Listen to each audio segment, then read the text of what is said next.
You're listening to Soap Dirt, the latest in television entertainment news.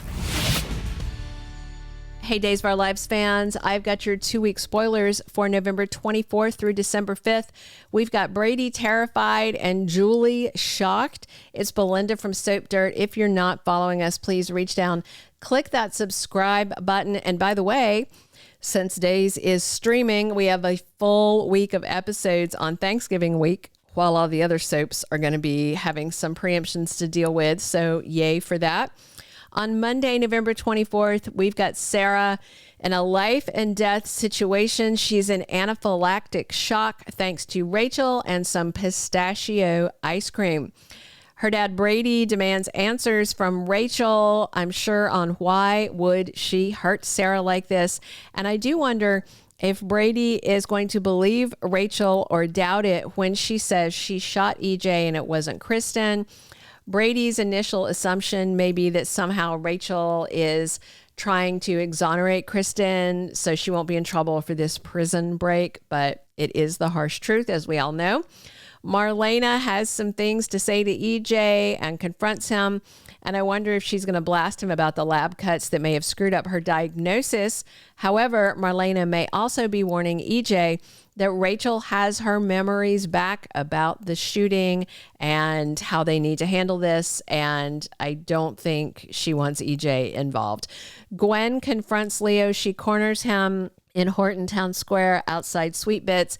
Gwen may want to know why he hasn't left to go find Dimitri von Leuschner.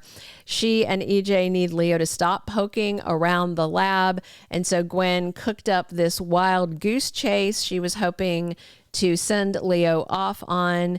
And of course, they know where Dimitri is since EJ and Gwen are the ones who disappeared him, but Leo may get disappeared if he doesn't go do what they want.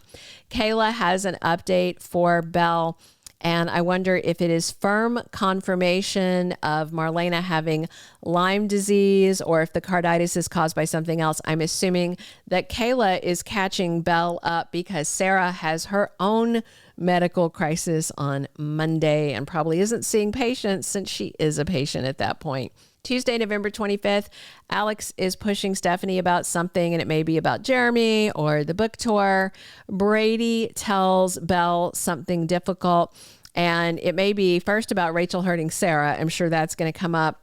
But also, Brady may tell Belle that Rachel confessed to shooting EJ. You know, Brady may want to find out, what does that mean for his daughter if it's true?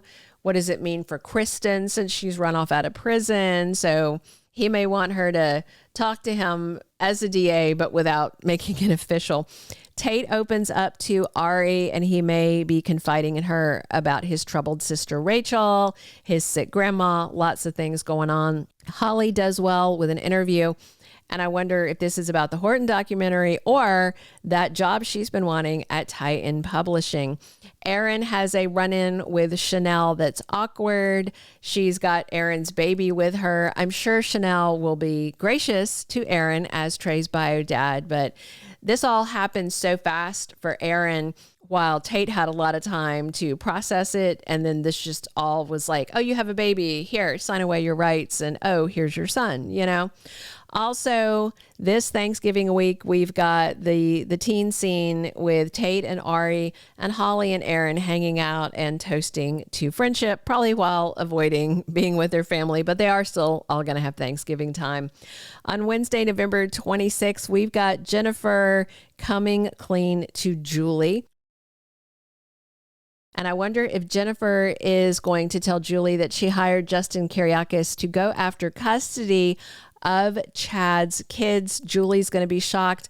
I wonder if she's going to be for or against this. Jennifer may expect Julie to stand with her because she also hates Kat, but I'm not entirely sure that she will be in favor of her taking custody. We'll see. Brady and Sarah have a little moment, maybe at the hospital. I think Sarah may still be there, and Xander interrupts. So I'm sure he's coming to check on her after her anaphylaxis. Phillip takes Gabi out on a nice date, But it gets weird when they run into her ex, JJ. I expect some awkwardness. I expect Phillip to make it even more awkward because that's what he does. Love me some JP Lavoisier. Roman gets Patch and Kayla to play trivia, I'm assuming at the pub. Thursday, November 27th, we're going to have Thanksgiving in Salem. The Bradys are doing Thanksgiving at Roman's Pub. Kate is there, and Patch and Kayla, Alex, Stephanie, and of course, Roman. And Alex is worried that Stephanie is in danger, but it seems more likely that Alex is the one in danger. And I wonder if they are going to suspect Jeremy. I think that might be a red herring thing, but we'll see. Marlena is surprised by Belle, who brings Thanksgiving dinner to Marlena since she can't be home to have it with everybody. Also this week, Chanel's hanging out in Horton Town Square with Alex and Stephanie and baby Trey. Plus, Brady and Tate are sitting a vigil at Rachel's hospital bedside at University Hospital. She's obviously been admitted. I don't know if she's had a nervous breakdown or maybe she tried to hurt herself. We'll find out more why the kid is in the hospital. Friday, November 28th, there is a family reunion in the DeMera Crypt. It's going to get crowded in there. I wonder where they're going to the bathroom. I don't want to think about it. Another sibling is tossed in with Tony and Kristen. This time it is Chad. He got bagged and tagged and dumped with them. Plus, Leo makes a special Thanksgiving dessert for Javi to show his love. And have we noticed that Javi's mustache has gone MIA? Gabi invites Phillip to join the Hernandezes for dinner, and he offers a toast to loyalty and people sticking with you, good times and bad. We also have the Hortons noticing that one guest is not there for Thanksgiving, and Charlotte tells a shocked Jennifer that she wishes her dad, Chad, would come home. And I do wonder if Jennifer and Thomas and maybe Julie assume the worst and that Chad ditched dinner to go off with Kat. That cannot possibly help this custody challenge.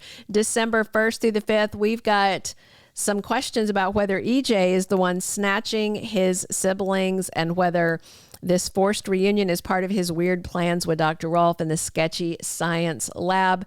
We've got Stephanie and Alex's stalker up to more antics. And again, is this Jeremy or is it somebody in the shadows? We don't know yet. Kat and EJ are still separately reading Wuthering Heights. I don't know if it's a coincidence or something more sinister. You know, there's a lot of mind control and weirdness going on. Kat knows that she was sitting at EJ's bedside reading to him, but his memories aren't as focused yet, but may soon clear up. Rachel needs serious psychiatric help, and it may be time for an inpatient stay at Bayview. Jennifer and Jack are looking to get custody. After Chad is a no-show for the holidays, it may be easier. Sophia may have been catatonic before or may have been faking, but she seemed way more aware when Aaron and Ari were there. So I do wonder if Sophia might break out. Aaron and Ari are getting closer, but she was crushing on Theo, who is now dating a woman twice Ari's age. So that's a weird dynamic. And Jada and Theo may get their second date. And Leo may be closer to uncovering the truth about the lab. And he may winding up in the lab, you know, which is where he wanted to be, but he may regret that wish if he winds up as one of Dr. Rolf's test subjects. Thank you for being a loyal listener. Follow us wherever you get your podcast because you don't want to miss the next episode. Soap Dirt is on all the major podcast platforms, including Apple Podcast, Spotify, iHeartRadio, and more.